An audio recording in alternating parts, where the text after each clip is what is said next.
Olá a todos, quem fala aqui é Marcos Boldrini, sejam bem-vindos ao meu canal. E nesse vídeo aqui eu quero comentar sobre a entrevista que o Papa Francisco deu ao jornal italiano Corriere della Sera e que foi reproduzida em parte pelo site do Vatican News, então é uma entrevista confiável na reprodução dela, e que saiu nesse jornal no dia 3 de maio, agora 3 de maio passado. Hoje é dia 14 de maio, já fazem 11 dias dessa entrevista. Ontem foi Nossa Senhora de Fátima. E, inclusive, é muito oportuno falar deste assunto justamente agora, em que o tema de Fátima, das revelações de Fátima, estão muito evidentes nos acontecimentos do mundo, certo? E aqui eu quero enfatizar 3 pontos, e um deles de forma especial, que o Papa comentou na entrevista. Um deles é a disposição de viajar a Moscou para se encontrar com Vladimir Putin.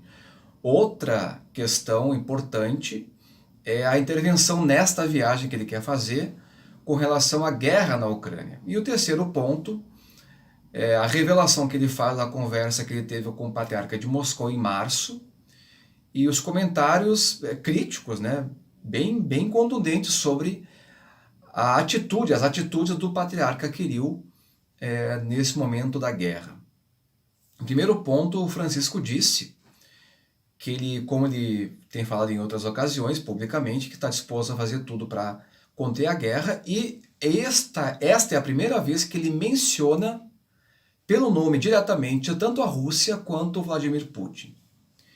Ele comenta sobre o convite que ele teve de ir para Kiev. Ele falou que nesse momento não é o momento de ir para Kiev, na Ucrânia, que ele disse, bom, vou lá, a guerra para um dia e depois continua, né? E ele falou que quer encontrar com o Vladimir Putin e que faz dias, já faz algumas semanas, que a Secretaria de Estado do Vaticano tem feito essa oferta para o Papa ir a Moscou buscar, através do executivo da Rússia, o presidente da Rússia, pressionar pelo fim da guerra. Então, quer dizer, o Francisco, mais uma vez, agora de forma direta, se refere ao causador do conflito, que é o Kremlin, né? E o Putin em particular. Até o momento ele não tinha feito essa declaração.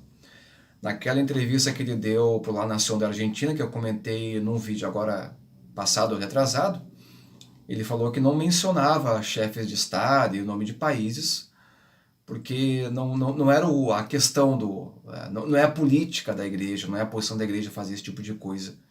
Até porque isso comprometeria tanto o Vaticano quanto a Santa Sé numa postura política e, portanto, poderia causar contrariedade em relação aos fiéis. Mas agora ele foi direto ao ponto e está disposto a conversar com o Putin pelo fim do conflito. E o Kremlin respondeu, também nesses dias, em torno da entrevista ali, de que agora não era o momento para o encontro entre o Papa e o Vladimir Putin. Quer dizer, o Kremlin respondeu de forma respeitosa, diplomática, dizendo que agora não é o momento certo. Isso também toca num ponto que eu já comentei num vídeo rapidamente, das profecias de Nossa Senhora, nesse caso Nossa Senhora do Carmo de Garabandal, que revelou a vidente Conchita, a principal vidente de Garabandal, foi uma comunicação íntima, de que um Papa um dia iria a Moscou e que a partir daí, quando ele retornasse para o Vaticano, tentasse retornar, começariam vários conflitos pela Europa. Essa revelação a Conchita foi feita no dia 4 de maio de 1962, ou seja, exatamente 60 anos da divulgação, exatamente 60 anos antes da divulgação dessa entrevista do Corriere della Sera, uma diferença de um dia. A entrevista do Papa foi 3 de maio, e essa profecia é 4 de maio, só que de 62. Então eu não estou dizendo que há aí, nesse caso, um sinal, não sei o que é exatamente, aí, mas um número redondo não passa batido quando nós retomamos aí a história das revelações de Garabandal e tudo mais. Então isso chama a atenção. Então nós temos que meditar sobre essas questões aí, sobre a importância dessa informação. Então nós temos a interferência do Papa na guerra, deixando de lado pelo momento a viagem para Kiev, sabendo que uma viagem a Kiev, claro, daria um apoio à população, daria um apoio ao Estado ucraniano inclusive, ao povo que está sendo bombardeado neste momento, Mas não é ali o ponto-chave do conflito. O ponto-chave do conflito está lá na Rússia, em Moscou, mais particularmente no Kremlin, da cúpula do poder russo, e é lá que ele pode frear o conflito, porque é de lá que partem as decisões para isto, certo? Então aí o Papa tentando intervir na guerra na Ucrânia e talvez está para cumprir essa profecia de Garabandal. E como eu tenho dito, assim, o teatro da profecia está armado. Nós temos uma guerra acontecendo, uma guerra pode se espalhar para o Ocidente, infelizmente. E o Papa, conscientemente ou não, eu não sei o que ele sabe ou pensa dessas profecias, mas está, parece, para cumprir em breve esta revelação dos céus. Então esses são os dois pontos, a viagem do Papa e a questão da guerra. O terceiro ponto, e aqui para mim isso é o mais importante deste vídeo, é o que ele falou sobre o patriarca de Moscou, a conversa que ele teve com o patriarca no dia 16 de março, por uma videoconferência, e o comentário sobre as atitudes dele em relação a esta guerra em particular e a sua relação com o Estado de forma geral, o Estado russo. No dia 16 de março, o Papa Francisco, junto com o cardeal Kurt Koch, que é responsável pelas relações, o ecumenismo, né? O Koch é chefe do Pontifício Conselho para a Promoção da Unidade dos Cristãos. O Papa, teve uma conversa direta com o Kirill, que estava em Moscou, na Rússia, acompanhado do metropolita Hilarion, que é o chefe do Departamento das Relações Exteriores do Patriarcado. É a primeira vez que eles conversaram diretamente depois do encontro que tiveram em 2016 em Cuba, o primeiro encontro da história de um líder da Igreja Ortodoxa Russa e um Papa da Igreja Católica. E o Papa comentou, isso é muito interessante, que foi uma conversa de 40 minutos, e que ao longo de 20 minutos o patriarca Kirill ficou lendo um texto, uma folha, ele disse que tinha uma folha na mão, lendo as justificativas para a guerra na Ucrânia. Claro que ele não falou em guerra, até na Rússia o termo não se pode utilizar publicamente, muito menos o patriarca ia utilizar numa videoconferência com o Papa, né, da Igreja Católica.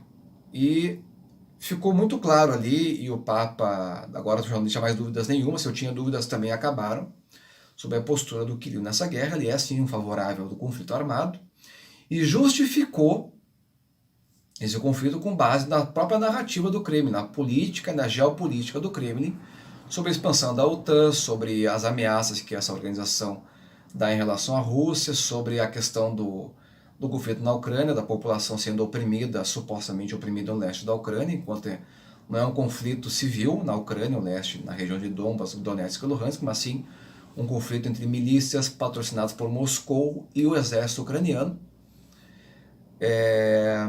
E toda a questão também da questão moral do Ocidente, da decadência do mundo ocidental e tudo mais.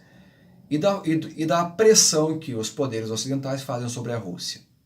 Essa foi a revelação, esse foi o texto lido pelo Kirill na conversa com o Papa Francisco, o que dá, obviamente, a entender que o Kirill está, de fato, alinhado com a política do Kremlin e, portanto, justificando moralmente, inclusive religiosamente, até mesmo misticamente, como falei no vídeo anterior, né, essa guerra na Ucrânia, como uma forma de barrar essa expansão do poder globalista do Ocidente, que de fato está acontecendo isso.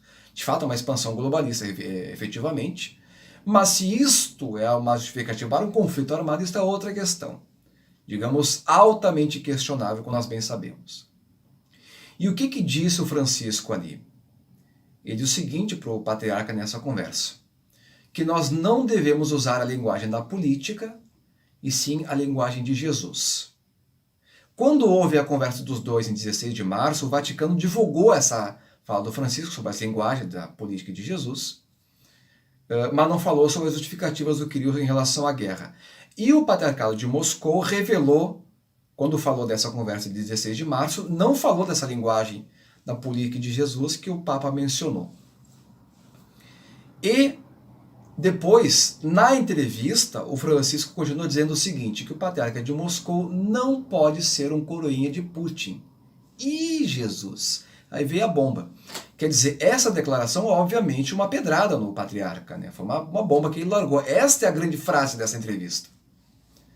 Quer dizer, quando o Papa fala isso, Não, veja bem, se fosse um bispo já seria um escândalo para os ortodoxos, né? Mas quando o Papa fala isso, bom, aí não há mais o que esconder, quer dizer, o próprio Francisco se deixou levar pela sua sinceridade e jogou aí a pedra no ventilador e acertou no patriarca, né? Isso quer dizer que a posição do Francisco assim, é o seguinte, olha, o Quirino está submetido e submisso à autoridade do Kremlin, o que de fato é real. Né? E se eu, como eu falei, se eu tinha dúvidas em relação à posição do Quirino na guerra, se estava ostensivamente apoiando publicamente a guerra, agora não tem mais dúvidas. Agora, se o próprio Papa se digna a falar esse tipo de coisa, não há por que duvidar. E foi essa declaração do Kirill sobre ser um corinha do Putin que levou a uma resposta indignada, obviamente, do Patriarcado de Moscou, dizendo o seguinte, que era deplorável essa declaração do Papa. De cara eles começaram falando isso na nota. É deplorável o que o Papa disse. E depois veio o texto que o Kirill leu, né, justificando o conflito na Ucrânia. Ali fica muito claro que o Kirill está totalmente alinhado ao Vladimir Putin. Então não há dúvida nenhuma do papel do patriarca na promoção, digamos, na justificativa moral do conflito e mesmo espiritual, como eu falei. Segundo a nota do Patriarcado de Moscou, o Papa estava se deixando levar pela mídia do Ocidente. Obviamente nós sabemos que a mídia ocidental ela é sim anti-Rússia e já era anti-Rússia mesmo antes da guerra. Né? E que de fato há uma reclamação há mais de 20 anos do Kremlin sobre a expansão da OTAN, né? E que há de fato, sim, uma legitimidade nessa reclamação. Como até o Putin certa vez comentou, imagine, sei lá, que se colocassem tropas da Rússia no México. Ou a gente pode também lembrar das crises dos mísseis de Cuba, dos mísseis soviéticos em Cuba. Não estou dizendo com isso que a Rússia está certa no conflito, estou apenas dizendo que a questão é complexa. E que há sim, de fato, uma guerra promovida deliberadamente pela Rússia para também a expansão imperial da Rússia, e que é uma ameaça dessa guerra se espalhar pelo mundo inteiro, sim, né, que a Rússia é a grande promotora desse conflito, mas isso não é o único elemento no cálculo da guerra na Ucrânia. Existe uma questão geopolítica muito complexa que foge muito, até inclusive ao meu conhecimento, né? Mas, enfim, o Francisco ele tem sido muito claro em relação ao conflito e ao papel dele quanto líder religioso. E não há mais dúvidas sobre a posição do patriarca sobre a guerra, porque, como eu falei, o próprio Papa foi explícito nas posições do Kirill, nessa conversa do dia 16 de março. Nota que depois o próprio Patriarcado de Moscou reproduz no seu site, quer dizer, não há mais o que esconder aí. Né? E outra coisa interessante também é que essa conversa do dia 16 de março aconteceu no dia seguinte que o Papa convocou a consagração da Rússia e da Ucrânia, declarou que iria fazer junto com o cardeal Krajewski. E nessa data, vários bispos do mundo já estavam declarando que fariam a consagração em conjunto com o Papa, até que no dia 18 veio de fato a convocação para os bispos do mundo inteiro e sacerdotes também. Então foi uma coisa de enorme escala. É possível também que o Papa tenha comentado e que eles tenham dialogado sobre essa consagração nessa videoconferência. Agora vejam vocês. O Papa, com a declaração, claro, deu um choque nas relações com o Patriarcado de Moscou e a própria consideração da Rússia põe um certo balde de água fria, como eu comentei no vídeo passado. Agora, vocês imaginam São João Paulo II, com a força que ele tinha, falar isso no ano 2000, na década de 90. Imagina o escândalo, a tempestade que seria. Olha, provavelmente se fosse João Paulo II fazer isso, falar o que o Papa Francisco falou agora, as relações estariam cortadas. A Igreja Russa dizia o seguinte, nós não mais dialogamos com a Santa Sé e qualquer fórum de diálogo ecumênico nós estamos fora. Então, por exemplo, a Comissão Mista Internacional do Diálogo Teológico das duas igrejas provavelmente estariam paralisados agora, neste momento. Né? Agora, o Francisco conseguiu falar isto. O Francisco conseguiu botar dedo na ferida sobre o patriarca e mesmo assim as relações continuam, claro que agora resfriadas, mas continuam. Em 2004, o João Paulo II, antes já, ele queria devolver, estava sob a guarda dele, uma capela junto com ele, pessoalmente, queria devolver o ícone de Nossa Senhora de Kazan, que é um ícone também venerado por católicos. Nossa Senhora de Kazan, que é padroeira e protetora da Rússia. Está aqui o ícone, tem aqui no meu quarto um. Vou tirar aqui da parede. Opa, tá aqui ele, ó. Comprei numa feirinha aqui em Porto Alegre, comprei Inclusive eu comprei esse ícone aqui no dia 7 de outubro, que é dia de Nossa Senhora do Rosário. As coisas não são coincidência, né? Mas enfim. E veio de São Petersburgo esse ícone aqui. Foi fabricado em Kazan, possivelmente, mas comprado em São Petersburgo. E o Papa não conseguiu ir para a Rússia para devolver o ícone. Ele entregou para o secretário de Estado dele, ele entregou na Rússia, e o patriarca da época, Alexis II, mostrou para o público, olha aqui, chegamos, voltou para a Rússia, desde a época da Revolução, voltou o ícone Nossa Senhora de Kazan.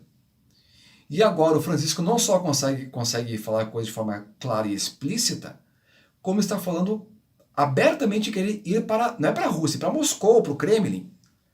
Quer dizer, reparem, por um lado, como a situação do mundo mudou muito, como há também uma vontade também da igreja russa de se aproximar da Santa Sé, e especulo eu também, isto é uma política do Kremlin, que está conduzindo a igreja russa, estimulando a igreja russa para uma aproximação com a igreja católica, para encampar um discurso de proteção aos cristãos e de promoção da unidade cristã no mundo. Isso é uma política do Kremlin, e os conservadores, muitos, não todos, muitos, e religiosos estão caindo nesse conto do vigário. Cuidado, gente, acordem. Vladimir Putin não é um servidor de Jesus Cristo. Acordem, acordem, acordem, acordem. E o patriarca, pelo visto, está em uma situação aí muito complicada, né? O que ele realmente pensa? Não sei, mas as atitudes públicas dele estão dando para o lado contrário, estão dando para o lado da posição do governo russo. Mas há uma força muito grande no lado da Santa Sé, e há algo de muito providencial nisso, do Papa. Não só querer ir para Moscou, como falando abertamente, diretamente com o patriarca de Moscou, e também, mesmo com declarações duras, essas pedradas, por exemplo, ainda assim as relações continuam. Se fosse João Paulo II, mesmo sendo santo, as relações estavam rompidas. Então veja bem, algo está acontecendo no mundo, o teatro está armado por Nossa Senhora. Nós temos que rezar com afinco e vontade para que seja feita a vontade de Deus, através das mãos de Nossa Senhora, para a unidade cristã, pela conversão da Rússia, que terá como consequência a unidade cristã, certo? E que venha não só a paz na guerra, na Ucrânia, mas para o mundo inteiro. Então, que Nossa Senhora de Fátima abençoe o povo da Rússia, abençoe o Papa, abençoe o Patriarca e os líderes políticos do mundo inteiro, para que venha logo a paz e que muitas pessoas tenham paz em suas vidas e muitas almas sejam salvas, a começar pelos promotores da guerra, certo? Então, muito obrigado a todos, Deus abençoe a todos. Até mais.